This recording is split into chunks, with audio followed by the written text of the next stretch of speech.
Hello and welcome to Loose Carry. I'm your host, Phoenix Trinidad. This is Zero Tackle's weekly podcast about NRL. We talk about everything that happened on the weekend, everything that's to come, and today we're joined again by Jamie Soward and Lee Addison. Of course, we're talking about Parramatta's big Easter Monday win over the West Tigers, and of course, that leads into the mess that is Lachlan Galvin's current contract situation. So, how much does the schedule affect performance? Lee and Sowie get into that. They come to blows a little bit, so we've got to keep an eye on that one. And all that, plus more. It's a big episode, so let's get into it.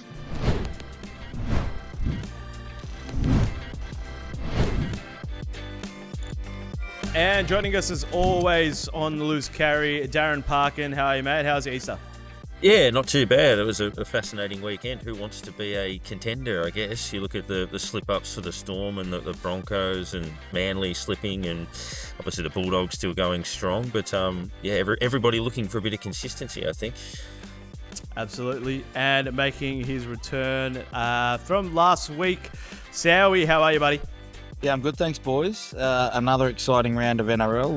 Lots to talk about. And what about the performance from the number 7 for the Eels yesterday? The bananas in pyjamas they were looking great in the yellow, and they come out and played like it.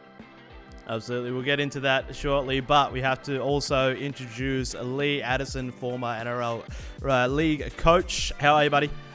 I'm good, thank you. I'm a bit richer than I was last week. I don't gamble very often, but this week I decided to have some very responsible punts, and I was 3 out of 3, so including yesterday's victory, which I sort of predicted last week, which I'm keen to talk to Sowie about. All right, I'm expecting some big calls from you then. All right, let's get into it. All right, so fresh off the boat, Sowie, I believe you called this one last week, but in the opposite direction. So Tigers 22, Eels 38. Mitch Moses, what do you reckon? Yeah, look, I won't be making a return to the NRL, as stated last week on this very highly rating show. To be fair, I didn't see Mitchell Moses coming back into the side, and I knew he was going to be great. I knew he was going to be dominant, but it was probably the guys around him. I thought that there's some players there that probably should have been playing like that, at the start of the year. But he gets everyone into place. It was an amazing atmosphere.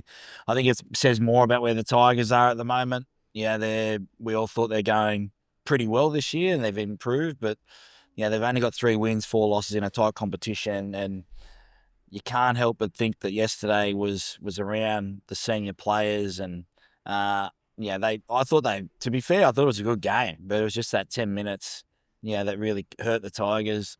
But they've got a tough month coming up, so. Yeah, what we're seeing right now at the Tigers is there's a lot of noise, and I think yesterday there was some noise that got through and it affected some of the players. I was going to say, what does it say, Sarah, about the influence of one player coming in and changing that entire dynamic and setup in terms of everybody walking taller? Is it more about the individual, or more perhaps about the others needing that inspiration?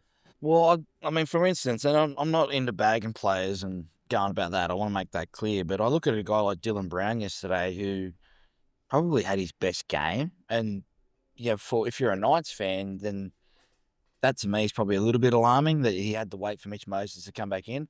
We knew Mitch was he's got an elite kicking game. He's in the top couple of halfbacks in the game, 3 halfbacks, I reckon. His organisation, getting people in, his compete, it's all elite. I get all that.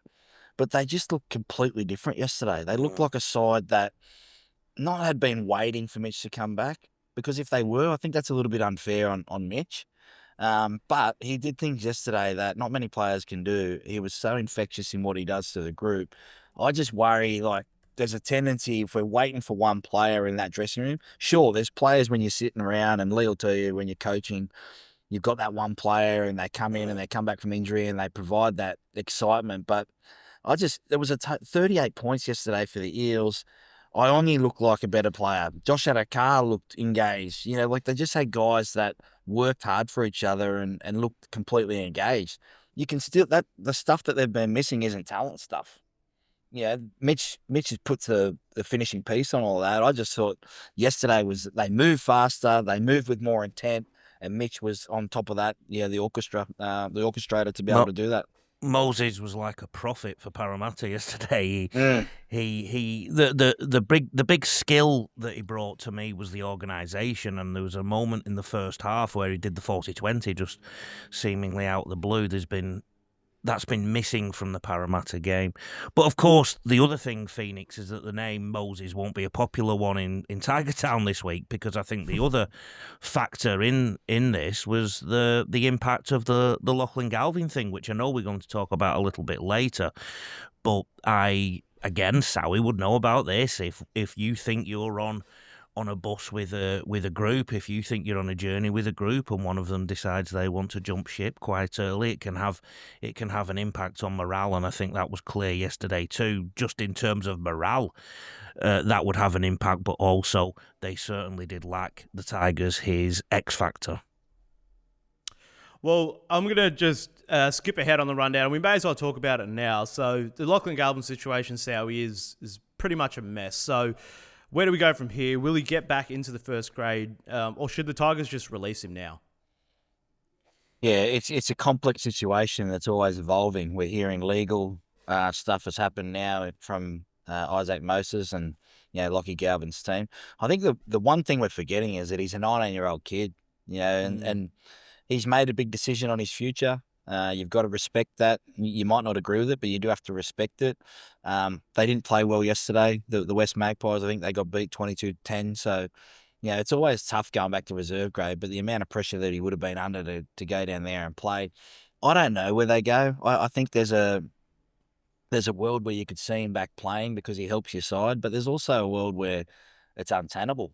They need to, but what do they get back for it? For instance, I tossed up last week on my podcast, Dylan Brown can go to the Knights now.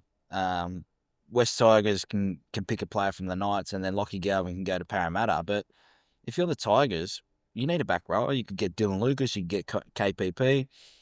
But is that, where do they stand for that? I think it's completely different, boys. When I was playing, I didn't finish a contract. And I signed with Penrith in 2013. I got offered 1 year at the Dragons. I signed for 4 years at the Penrith Panthers.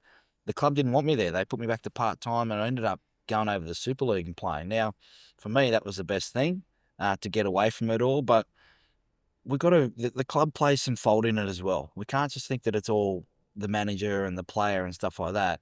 They went to Lachie Galvin early. They probably knew that he was going to say no because they'd been heading down that route. And we all know those conversations in the closed dressing rooms, it's totally different to what we're seeing. That's right. The speculation around it all is really confusing because we don't know the full story. We just get drip-fed bits of who's trying to control the narrative, which is confusing for everyone. So I think they should just let him go, to be personally honest. But I can't see that happening unless they get a legal interference, which they might be getting, or they get a player back. I think you have a proper. Sorry, I was going to say, do you have a proper conversation where obviously everybody's got their opinions? Obviously Lachlan's got what he wants, the club wants what they want. Do you sit down with some senior players or all senior players and say, how do you want to handle this? Do we need him in the short term now? Or do we sit down and get around a table and say, can you commit to us now to help us in the present? We understand your decision in the future. Or do you send that cultural message saying that, well, he's not buying in. We only want people who, as you say, are on the bus. I just wonder whether there's a maturity to have that conversation and say, what do you think we should do? I think that's the bigger question. What is this new Tigers identity under Shane Richardson, under Benji Marshall? Is it a new Tigers identity, or are they still going to be a club that seems to lose its players to the bigger clubs? I mean, it was only a decade or so ago that Moses, that Tedesco, that Aaron Woods left the club to go on to bigger and better things in most cases. So I posited last week that Benji needed to take a stand. Any premiership team that I think every club is aspiring to be, you do not want players in that defensive line who do not want to be there. However, there is sometimes a case when you are one of those bottom half clubs, which I think the Tigers definitely are still, that can also get to a point where there's a diminishing return having that stance too. So I think if I was Benji Marshall, what I would like to see is a response from Lachlan Galvin in terms of his efforts in reserve grade, his efforts on the training paddock.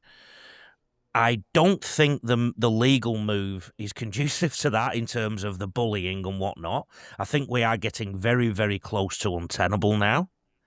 So I think this discussion now moves to a contractual and a future employment conversation, whereas last week it might have been a football conversation. So I tend to agree with Soward that I don't know where they go from here. It's almost like who blinks first in this argument, because at the same time yesterday, Lachlan Galvin, a happy and contented Lockie Galvin, and a Lockie Galvin putting in yesterday would have probably helped the Tigers significantly in that game yesterday. They seemed in the closing stages of that game yesterday to lack a little bit of finish, their last tackle options at times and whatnot. So it's such a tough one now. Yeah, but the thing about yesterday is they let in 38 points. They did. Okay, for as good as Lockie Galvin's been, 23 try assists in the last 2 years, and I get the makeup of their side and how they've been playing. Let's not forget they've lost games this year where they probably should have won, and they've won games where they probably should have lost. The 38 points, some of the defensive reads on the edges, that's not Lockie Galvin. Yeah, No. yeah, he might help them get another try, maybe two, but they still let in 38, so they still lose. I think the big problem is, what you said rightly, the conversation needs to be had between Benji and the players. This is going on between Shane Richardson and Isaac Moses. And they are the ones that are controlling we saw that yesterday. Richo being in the press conference is something that I've never seen before. No. Where we're not taking questions, but because of the league matter, I understand it. But they're the two that are saying, we don't want, when you get dropped to reserve grade, I always say reserve grade's the hardest thing to go and play. Because you've got to be selfish, because you've got to try and get back up into that first grade side. But you also got to do the team thing, and you've got to respect the guys that are part-time, right? Lockie Galvin has just turned down $6 million.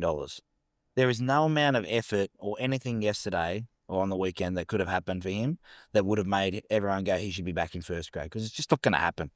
They will not play him in first grade ever again.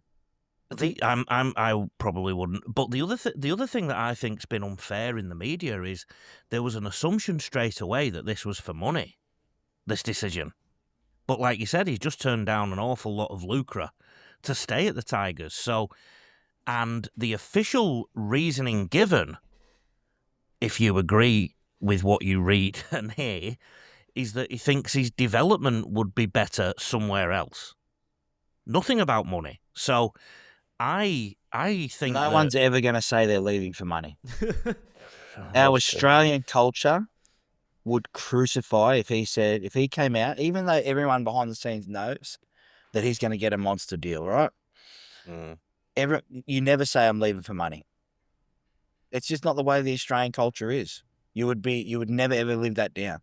Well, the Englishman in the corner here just got put back in his corner, didn't he? I'm just telling you. Yeah, it's no, not, you're right. It's not the way. It's not the way to look at it. I think that all the smoke screens, when you come sit down to it, there's two parts to it. He may believe that he's going to get better coaching somewhere else, and that's up to him. Only he will know that, not his manager, not anyone else.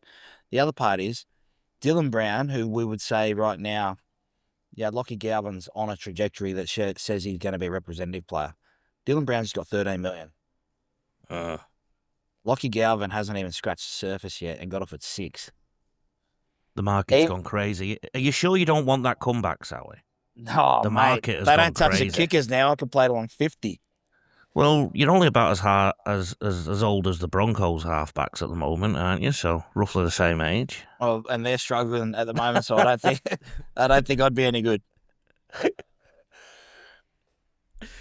Yeah, all right. It is. We'll probably have to cut that one there. We're going to be talking about it for the next, 4 weeks until something happens. So, moving on now to the Sea Eagles and Dragons, Darren. So, what does this game say more about? Does it say more about Manly or the Dragons? So, they were down by 2 points, 3 wins in the last 4 for the Dragons. So, what's changed for them?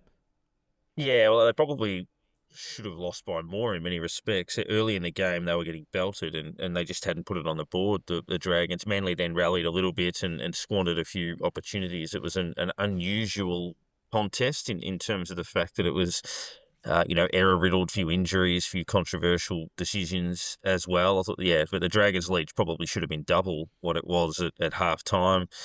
Deserved to win, and for Manly, they're just really struggling to sustain momentum. They're letting players off the chain. Obviously, Sloan was terrific for the Dragons, and that's 3 losses in a row for Manly now. It's gone from, a side that we thought was a legitimate chance to push into the top 4 to a side that's a huge danger of missing the finals altogether. So, Sowie, in terms of where that's gone wrong for them, it's obviously a fine line, but where have they fallen off? 2 parts to it. The Dallachie Evans thing has clearly divided the group. You've got guys there that respect Dallachie Evans and respect his decision and know the full story. See, this is no disrespect to it. Like, we think we know the story of what's going on at clubs. We have no idea. We have no idea what people have heard, the Chinese whispers that go around the locker room. There's 2 parts to it. There's the administration that have made this Manly decision about Dallachie Evans. Then there's the players who love Dally and what he's done and respect him from the game. And then there's a divide here. And that's caused fracture within the group. They have gone off the boil. I said that they'll miss the 8. I'm convinced that they'll miss the 8. I've put a line through Manly. They started slow the other night. They were very play for play. It just wasn't what we expected from Manly and on that big stage. As for the Dragons, when they don't beat themselves, and it's like any team, when they don't beat themselves, they're going to be really hard to beat because they've got good players who are going to work hard for each other. They still need to refine their kicking game. Their short kicking game, I think, can be a little bit more dangerous when you've got weapons there. But they went into a hostile environment and they're starting to adapt to the mould of what their coach is. No frills, no fuss, kick, chase, and we're going to try and build our system around that. The attack stuff will happen off the back of that. Now, that's everyone goes, oh, Sowie, you're talking shit. That's the same as every team that wants to do in the history of the game. No, to do it for long periods of time and to stay with it, that's the real art of that. And that's what Dragons did on Thursday night. Manly couldn't get out of their own way, and they still nearly won the game. So Dragons need to find another level. But for me, this is all about Manly, and they're going to miss the 8. I'd like to give the Dragons some credit because I've actually enjoyed watching the Dragons this year. I just think that they've been a little bit error-prone. They've been happy to move the ball around in the middle area of the field. And by the middle, I don't mean vertically as you look at the left, the middle and the right. I'm talking about when the camera angle around the halfway line. They've been moving the ball quite well there. I like the fact that Gutho has come in and just brought leadership to the team straight away. I think Sloan is benefiting from that, having some less pressure, playing on the wing, and he certainly knows how to score a try. I thought they played really enthusiastically. I like watching them. They just need to keep those errors out of the game. There is another point I would like to bring in, though, and that is what Seabold mentioned after the game, which was the scheduling. Please. The scheduling issue. Please. I'm asking the question, what do we think of that? I mean, I think he was pressing the excuse button quite quickly, but they were in Perth the week before, so yeah. Sowie, you tell us, what would a trip to Perth do to you and then backing up on a Thursday? Well, the Sharks the Sharks went to Perth as well, and they flew back and got on a bus for 4 hours to Newcastle and played in front of a Newcastle crowd that were hostile and wanting blood after their team has been inept for the last month. And Manly did have 3 extra days recovery though. The Sharks? Yeah. They flew back from, on third. Well, for me, look, you paid hundreds of thousands of dollars. You know what the best part about short weeks is? Thursday nights? You get a chance to get on the piss all weekend and go to the races. All right? Responsibly. Players don't do that anymore, Sally. Mate, I'm telling you. The short weeks are the best. You don't have to train. Players want to play, don't they? Players want to play. I'm telling you, I was a shit trainer. If I was just playing every week, and Lee, you'll appreciate this. If you were just playing every week, you'd play till you're 40. It's the diet, it's the stretching, it's all that kind of stuff. Yeah. There are first grade players that would have had the extra leg room, they would have had massage, they would have had hardly any training. They're playing at home, they sleep in their bed with their season on the line, they lose by 2 points. And we're making an excuse about the travel. I can't get around that. Short weeks are good preferable after losses too, because I think most people just want to get straight back on it. So, that's right. generally, I mean, even as a fan, you sit there thinking you've had a horrible loss. You want to play the next day to sort of right the wrongs. They're Yeah. professional. Also, They're professional teams, boys. Yeah. What are we talking about here? Are we talking about like they didn't have the extra 2 days? I just think also that's an fixture is excuse for how released. bad they played. I think he pressed the excuse button quickly, yeah. Yeah, absolutely. And the fixture is released, ahead of time. You know what you're coming up against. You know when you have a short break. You know when you have a long break. Don't Forget, 3 games in 11 days, boys. 3 games in 11 days. The incentive there, if you win, your season is set up. And Even you if probably you go get winning 2-1. bonus as well, don't you? As well. So, No, they don't do that anymore, mate. It's a hard cap. All right, well, a good one on that one. So moving ahead now to Dolphins and the Storm, Lee. So, look, putting 42 points on the Storm is no easy feat. And now the Storm have conceded 40 consecutive points before. So how do we feel about that one? I did a little bit of research. This isn't a new thing that for Craig Bellamy to be concerned about. He was unhappy with their trial defence. Now, again, most of us would think, well, a trial really doesn't matter. But Craig Bellamy actually went to town in a press conference after one of his trials. I think it was the second trial with a Storm, and said, we've got some defensive problems. This week, he was actually a little bit lost for words. And, of course, the attack wasn't on point in the second half too. And I then go to the influence of Harry Grant, who I think as the years go on is becoming even more influential in the Melbourne Storm. Because when you play, it's a bit like an arm wrestle, isn't it? The more pressure you put on the opposition, the less they can put pressure on you. They have to come back into the arm wrestle to put pressure on you. And I just think that it all came to a culmination in that second half, if you like, and they folded. So there's a couple of warning signs in there for Melbourne that they're not quite the resilient defensive outfit. He's made the finals for 25 years straight. Mm-hmm. They are the premiership favourites. They can't be up every week. They've got their all-world star hooker missing. They had Jack Howarth go down. They had to put Joe Chan in the centres. They've got some injury concerns at the moment, I think, the Melbourne Storm. He knows it's a long year. Yeah. I think they just write this one off as, hey, boys, we've got to learn some lessons in terms of about keeping our intensity. They've blown every game they've won, they've blown teams away. They might have been a little bit complacent after getting... I'm not going to say complacent because Craig 16-0 up. Craig Bellamy is Craig Bellamy. He's up there, the top 3-4 coaches of all time. Mm-hmm. I just think he's had one of those nights where he sits back and goes, that's not the loss that we needed to have, because you never want to lose. But you know this, you lose games and you think you're going well, and you may have seen things during the week and you let it go and you think maybe we can handle this. That's right. Maybe we can't.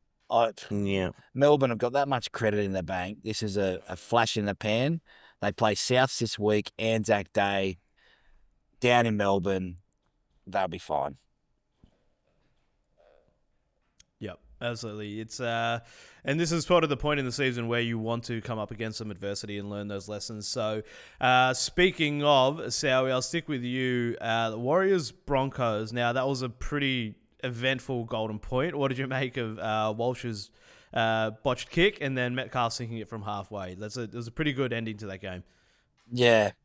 Look, firstly, you won't probably get a bigger fan of Reece Walsh than me. I love what he does and how he plays. He's struggling at the moment, and this is about, everyone struggles throughout their career. It's not all, you go back and watch your first 15, 16, 20 games, 50 games, and you're like, how was I even out there? He's trying really hard to recapture some of that form he had 21, 22, 23. And the problem is he's doing it with a new coach, and the coach doesn't want him to play that way at the moment. So, Metcalf, amazing kick. At the moment, they're a bit fragile, the Broncos, in terms of, when someone sort of gets after Haas and Carrigan, the next wave coming through probably are struggling to keep that momentum. So it's an interesting storyline. They're such a big club that expectation was around this year. I said they can win the competition. I still think that they can be right there when the whips are cracking, but big game this Thursday night. I booked out the calendar. I'm even going to take Friday off, boys. That's how big Thursday night is. And what are your thoughts on that one, Darren? So Maybe still to return. maybe we'll Yeah. take Friday. Sounds like a good idea. You can do it, do it nationwide. Record the next podcast Friday morning or Yeah. Friday afternoon. No thanks. Friday afternoon about 5. It is interesting. I mean, credit to sometimes, sides with their backs to the wall. The Warriors had a couple out, then lost a couple more as well. And, it's interesting, that golden point conversation. We spoke about how it's a bit of a lottery, but, if it's in your hands and you make that mistake, and look, Metcalf, I think, had gone 1 from 4 and then sinks a bomb, had the wind, obviously, to assist, but gets it done in that space. But, yeah, I think, the Broncos are clearly a better version of themselves than they were last year, but they're obviously not at that grand final level. So it's like a few sides. The Sharks are trying to find consistency. The Storm had that slip up. Obviously Penrith have had a nightmare start to the season. Apart from the Bulldogs, everybody's just looking to plug a few little holes, and I guess it's who does that the most effectively is probably going to make up the rest of that top 4 and give themselves a chance. So, yeah, I wouldn't write them off, but a lot of credit to the Warriors. It's a definition of a gutsy win. I was going to say, let's give the Warriors some credit too. They are still quite difficult to beat when they are in their own patch. And let's not forget, the Storm put the cleaners through them the week before too. So a good response from them to stay in the game and finish it off against the Broncos. Lee, the big talking point, boys, is the conversation between Michael Maguire and Adam Reynolds after the game. Yeah, with 2.5 minutes to go, they go down to the end to kick a field goal, and they don't come up with a field goal. So No. that for me says that the spine aren't as connected as what we assumed they would be after that first round win against the Roosters. The other part that no one's talking about, or we haven't talked about this morning, is Reece Walsh is out for 6 weeks. Who do they put at fullback? Does Selwyn Cobbo go there and you go GI style, or do you go a little bit safer option and go Jesse Arthurs or someone like that? That's not going to have the impact of Reece Walsh. So, yeah, if we thought last week was the pressure on Ben Hunt and Adam Reynolds, this week, it proves to be a huge game against the Bulldogs, who just will give you nothing, and they're going to have to do it without their superstar Reece Walsh. I brought some issues up before a ball was kicked this year, that having 2 seasoned people in the halves, that's putting it politely, could come back to bite them. I mean, as you know, Sowie, as somebody who played and retired, the body changes almost instantly sometimes. You wake up one day and it's not the same as it was the day before. I don't think it's going to be the same for you on maybe Saturday morning this week too. But the body changes in the mid-30s or early to mid-30s. It sometimes just changes overnight. You can't do the things. You still think in your head that you are 22. And they took a big risk, I think, bringing in and putting in the halves. I suppose they had no other option too at the time but to have 2 players of such an age there. And one of the considerations in the next few weeks for the Broncos is how they deal with Ezra Mam, and I'd be tempted to throw Ezra Mam straight in there to get him some game time to mix things up a little bit. I'd go for Jesse Arthurs for the fact that he has been okay at fullback in the past. But I'd actually go for the fullback who could organise the defence better first, because I think that could be a bigger issue for them. Yeah, I'm going to disagree there. I think that Ben Hunt has earned the right to play a bad game every now and then. And the response this week has to be better from the halves. The connection has to be better from the halves. Jesse Arthurs should be the fullback, because they can have a ball-running, supporting fullback who doesn't need the ball. The stuff about the body change, and I'm sticking up for Ben here. Like I've worked with Ben for a couple of years. There's probably no one better that looks after their body better than Ben Hunt. The way that he treats it, the fitness levels he comes in at. I just think that they're trying to adapt their style to Michael Maguire, and it takes time. They're still 5th on the ladder. They've had 4 wins this year. They've got another couple of home games. Big game this week. Magic round the week after that. We'll know. I think in 3 weeks' time, when we do another show, this crew together, we'll know where the Broncos sit, whether it's an issue or whether it's just a tough competition this year, because it's not like they're the only team that's struggling. The Warriors. Did you know that the Warriors sit 4th at the moment? Like on the weekend they were 5th and they beat the 4th place team, and we're like, the Warriors beat the Broncos. It's that kind of competition. There's no one that could sit their hand on heart and say this team's going to win. Penrith have made it unfair for everyone the last couple of years. The Broncos will be okay. I think they're still adjusting to Michael Maguire. Yep. Well, if there's one team that we know where they sit, it is the Doggies, Darren. So 32 points, Rabbitohs 0. What did you make of that? They're flying. Yeah, I mean, some of the numbers that you could rattle off, second week in a row or second game in a row where they've kept the opposition scoreless. I think they've conceded 14 points in 4 matches, record home and away crowd for them at 65,500. They go 6-0 for the first time since 1938. I think of the last 7 teams to go 6-0 in a season, 5 of them have won the premiership. So, and all of them have finished top 4. So there's all of these things obviously pointing the right way for them. They're taking all before them. They had that massive improvement last year where we just thought that maybe, offensively they were very dangerous, but if they could tidy up a few other aspects around their game, which they've done, clearly the Bunnies didn't fire a shot, which was disappointing. But yeah, the Bulldogs wave just keeps rolling on, and history suggests that they're going to be a fairly potent force, Lee, as the season rolls on. It's certainly sustainable.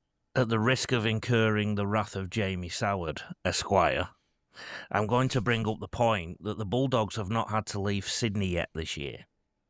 And in fact, I don't think they've had to leave Greater Western Sydney. The Greater Western Sydney conurbation has had Bulldogs all over it this season so far. And then they go to the Broncos on Thursday after the Broncos have been to New Zealand, and they played the Souths last week after having a bye, and the Souths had been to Perth. And I would like to say, Mr. Soward, that was another one of my bets that I put on. 19 plus the Bulldogs to win. And I was able to buy myself a carton of beer as a result. Haven't conceded a try in the last 2 games, conceded 1 try in the last 3 games. Yeah, well, like I said last week, Newcastle can't score in a speed dating event. So. Okay, but South Sydney's left-hand side, I think they got the selection wrong. I would have just put Latrell back at centre. Lewis Dodd, that's another whole podcast. I think he'll be back in the Super League, before the season's end. My English friends in the game seriously believe that Souths got the wrong Lewis in terms of they genuinely mixed it up. So they think they meant to get Mikey Lewis from Hull KR. Honestly, that is the honest truth, that they've got the wrong Lewis. Now, the other thing about Latrell Mitchell in the centres, he is such a potent force one-on-one. So I actually agree with Sowie for once. That can't be true. Honestly. Okay. So, as for your other point, the Bulldogs, they beat the Titans 40-24 in round 2, right at Belmore. They haven't had to leave Sydney yet. They beat the Dragons at Cogra. They beat the Sharks at Shark Park. They beat Parramatta at Parramatta. They've had 2 home games. And they could have had they could have got the train to all those games and probably gone with half the family. So what's the Broncos' draw. excuse then? Pardon? What's the Broncos' excuse? They've had 1 game on the road. True. They're a work in progress.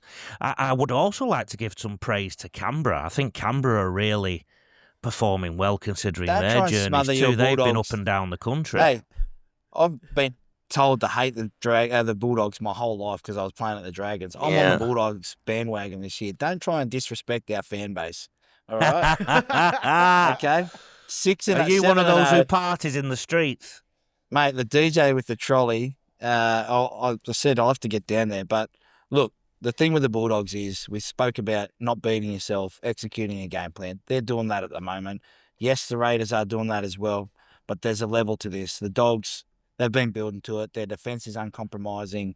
The Raiders still had a little bit of point to prove, but the tough road trip, but the Titans were always going to do that. I just think, there's not many teams in the last 30, 40 years that have gone 3 games, conceded 1 try. The poor boys will have to travel to Canberra and Brisbane a couple of times this week. Let's see how they do out of their own habitat. You know what? They're professionals, so they'll just handle it with ease. A bit later, back end of last year, I'm being in all seriousness now, Sowie and Darren, the Bulldogs were looking good again. The party started in Belmore. They played the home game against the Dolphins at their second home in Bundaberg. And then the week later, they went to Auckland and beat the Warriors quite convincingly. none less influential than Augustus Gould said on his podcast that the boys are doing a light week this week because we've had 2 big journeys to Bundaberg and Auckland. Then the Manly Sea Eagles put 30 odd on them. The Cowboys the week after put 40 on them. The week later was the finals and they were gone from the competition. So I do think this scheduling thing does, in all seriousness, I do think it matters because, as we know, Doesn't the players... marry up, Lee. It doesn't marry up. The Broncos have left twice. They won by 50 the first week, and they've gone to the Warriors. They should have won that game on the weekend. I think they're next. They've got Brisbane at home. They've got Brisbane. Yeah, they play Magic Round, so they got the next 2 at home. Then they play at a core stadium. That's a big trip for them. Then they're back at home. But the Broncos finished outside the 8 last year, and the Bulldogs were apparently going to win the comp with 2 rounds to go. So, but I don't think that's a fair argument. In that top. No one put the Bulldogs in at the start of the year. Said that they were going to be 7-0 at the start of this year. They were going to be 7-0. So now they're 7-0. No, nobody is normally 7-0. You're right, right, absolutely. But if you looked at the draw and you went, oh, okay, Bulldogs didn't even raise anything. Broncos at home. The Broncos haven't been good. Bulldogs have been good. It's the same size field. You know that well, except in England when you play at Batley. No, it's not. When you play at Batley and it's like that. Okay, that's not the same size field, but it's all the same size field. Dewsbury's like a postage stamp. I think the Broncos aren't as far on their journey as the Bulldogs are. So that's I think the Bulldogs are 2 years ahead of the Broncos in that regard. So that's my account. We can agree on some things. Thank you. I think we're going to have to put a ban on fixturing topics for the rest of this podcast. Just quickly, Lee, so Panthers finally got their win over the Roosters, 40-12. What did you make of that one? It's all down to the schedule. Oh, sorry. The Panthers are going to come good at some point. They've just got to do it quickly, and they showed what they can do the other day. They played with I thought, a lot more restraint at times. They were a bit more patient. They moved the ball outside the scrum lines, for example. I thought they were a bit too north-south the week before. They carried on in that regard too much when they should have shifted, and then when they should have shifted the ball, they weren't shifting it as well as they could, and the combinations were just timed a little bit off.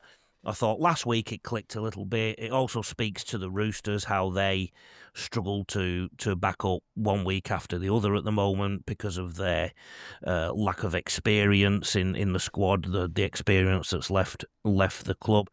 So the Roosters are going to be a very hard team to pick moving forward. The Panthers, I would start to look at them a bit more as winners if I was tipping in the coming weeks. I think they started to show us that they could be on the right trajectory now. I'm not so sure, boys. I'm not so sure.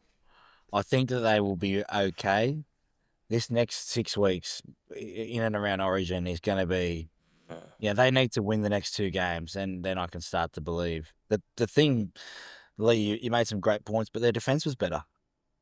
Their defence has been, they've been letting in 30 points a game, and Daz, you'll probably comment on a little bit more, but I just felt like their defence, and they just looked free. They looked free of we've got to write our own narrative here. We're not going for 5 in a row at the moment, in terms of titles. We're going for 1 win and trying to get our season started. But this Origin part coming up with Cleary, Martin, Yeo, possibly Edwards, To'o, I still think there's a long way to go. They should probably be 2 wins, I reckon, ahead where they needed to be, or where they are right now. But Daz, I think they're struggling. This week will tell us whether it was because they play Manly with backs against the wall, then they play the Broncos at Magic Round. 2 massive games for the Panthers. Yeah, last year they were scoring a bit less last year, but their defence held them together, and obviously was why they were still able to deliver when it mattered most. They've clearly slipped in that space. But I think they've been judged, or even judging themselves, on that 5-piece or what they'd done previously, and everything was in context of being at the top of the mountain. And I think, that focus just changed a little bit in the short term to what do we do to salvage our situation right now? How do we go one foot in front of the other and just get a little bit better at a time, not be the dominant force that we have been over the last 4 years? So, I think that was definitely a shift in focus, and they're going to need that over the next month. Yep, absolutely. So, last one on the rundown before we get to our round 8 preview. So, Lee, I'll go to you for this one. So, see how we spoke about Origin and Queensland. What are they going to do about their fullback/hooker selection? So, as we talked about, Reece Walsh likely injured. Do we go with Ponga or someone else? What are your thoughts there? I think Ponga at 1, and I think Reid Marnie is perfect for Origin. I think if you look at a lot of the history of Queensland selections, they do like industrious, no-frills players in a lot of positions who are going to take the fight to New South Wales. But there was a cockroach in my bathroom this morning. It was a bit too quick for me. So is that a metaphor? Is that an omen for the future series? I don't know. Sowie is likely to have a go and say we're talking about Origin too early. And I do have a theory, the more we talk about players, Sowie, they're likely to get injured. Yeah, no, I respectfully love Origin and what it brings and what it represents. I don't care who Queensland pick. I find it funny every year that who do you go for, Queensland, or who do you think New South Wales should pick? What? It doesn't make sense to me. Yeah. I'm not a Queenslander, therefore I have no opinion on the Queensland side. Love it. All right, well, let's take a look now to round 8. We'll go around the table. What are we keeping an eye on? What games are we tipping as an upset? Thursday night's probably going to be bang. Let's start with you, Darren. That's funny. I was calling a local game of footy the other day, and we had an injured player sitting in the box, and I basically asked him. I said, who are some opposition players you've got to be careful of? And he goes, to be honest, I didn't know the first thing about any one of these people. So that was an honest answer at the very least. Look, I mean, there's a few that stand out. I mean, one, I'd probably look at Penrith, Manly in terms of where those two sides are at. Obviously, Manly staring at 4 losses in a row, and have Penrith turned a corner of sorts. Penrith, in terms of a bookie sense, relatively short price favourite in that game. So, but yeah, I'm really curious to see how that one unfolds Thursday night aside. You be careful, Sowie. Last week you tipped the Tigers against the Eels. The Lachlan Galvin thing happened and Moses returned, so you be careful. Yeah. I think the Sunday fixtures are belters. Raiders host Dolphins and the Tigers host Sharks. I think those fixtures are interesting, and I'm actually tipping the Roosters to win on Anzac Day. Oof. I just wanted to upset Sowie again. But yeah, no, I am actually tipping them to win on Anzac Day. And I think in the what is an upset right now? That's the other question. Is the Roosters beating St George an upset, or is it a typical Roosters performance on Anzac Day?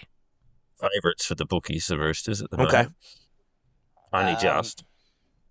Yeah, for me, it's Anzac Day. It's the biggest day on the calendar this year. There's 3 games. On a Friday night, you get a chance, Lee, to have your whiskey and still got the rest of the weekend. I think the Dragons can win the game. I think the Roosters, we don't know what to expect from them in terms of their intensity and what they've been able to show against the Brisbane Broncos and then what they showed against Penrith last week. As for the Warriors, I think they can win on Anzac Day up against the Knights side that they didn't even make the rundown this week. That's how bad they're going. And South Storm, the storyline there. What does Wayne Bennett do? Can the Master go down and upset Craig Bellamy? I think Craig's got the wood over Wayne the last sort of 15 years. So I just think I love Anzac Day. I love what it represents. I love being in that moment when the last post goes up, and the crowd at Dragons and Roosters is always a special one. So that's pretty good. Yep. Absolutely. It's going to be a banger. So that wraps it up for another episode of Loose Carry. Thank you, Darren. Thanks, Sowie. Where can people find you? You're on Rugby League Guru's channel. Yeah, Rugby League Guru. We're doing Take the Two. It's out every Thursday on YouTube and 6 a.m. Thursday morning. But I've been doing homework on Lee this week. I'm still waiting for an invite to do a podcast with him. But I've been waiting to do his coaching podcast. But looking Let's forward do to it. Let's do it. Looking forward to going head to head, mate. I might go for 15 hours. That's no problemo. That'd be easy. Yeah. I can separate it into 15 episodes. Then. Yeah, That'd be good. two footy guys. Two footy guys that love footy and have different opinion. That's what makes this show great. Absolutely. And speaking of Lee, where can the people find you? Probably on Anzac Day in a pub somewhere, but yeah, there he is. I'd like you to answer that question, Phoenix. At rugbyleaguecoach.com.au, and if you look at the top, you'll find this book you can purchase, and Phoenix has already got one. You'll be reading that this weekend, won't you?